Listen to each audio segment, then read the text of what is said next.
simplesmente o tema mais cobrado dentre assunto atos administrativos. Nesse módulo é o tema mais cobrado. Não é o único grande, o único que tem um volume grande de cobrança e concurso, mas está no top 1 ali, que são os requisitos também chamados de elementos dos atos administrativos. A ideia basicamente é a seguinte: os atos administrativos eles possuem uma estrutura, de modo que eles precisam contar com certos elementos, ou seja, são elementos cumulativos, porque na ausência de pelo menos um desses elementos já não é mais ato administrativo. Pode ser qualquer ato praticado pela administração pública, mas não será mais um ato administrativo. E ao deixar de ser um ato administrativo, perde aquelas prerrogativas, né, de direito público, perde aquelas prerrogativas de superioridade da administração. Ela foi inspirada numa lei, que é a Lei 4.717, olha o ano, de 1965, que é a Lei de Ação Popular. Essa lei de ação popular, ela vai trazer, ainda que por meio de uma linguagem indireta, ainda que é contrário senso, ela traz os elementos dos atos administrativos lá no seu artigo 2º. Olha o que diz o artigo 2º dessa lei. São nulos os atos lesivos ao patrimônio das entidades mencionadas no artigo anterior, nos casos de... Então, primeira coisa, ela fala são nulos.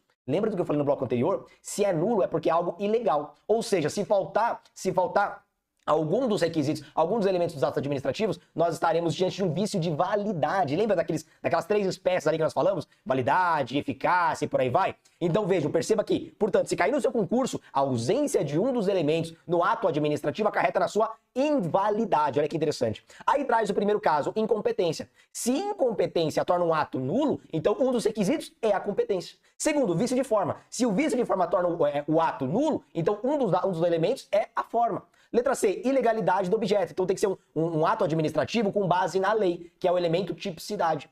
Letra D, inexistência dos motivos. Logo, eu preciso ter motivos. Motivo é um dos elementos dos atos administrativos. E por fim, desvio de finalidade. Logo, outro elemento do ato administrativo é a finalidade. Calma que eu já vou listar isso para vocês. Eu estou mostrando que a lei, essa lei de ação popular, ela traz aquilo que é nulo em relação a um ato, o que torna nulo. Logo, ao contrário senso, se ela preenche todos esses requisitos, é porque ela é um ato válido. Perceberam? Então, Eli Lopes Meireles, ele extrai dessa lei aqui, ele conclui a partir dessa lei quais são os 5 elementos dos atos administrativos.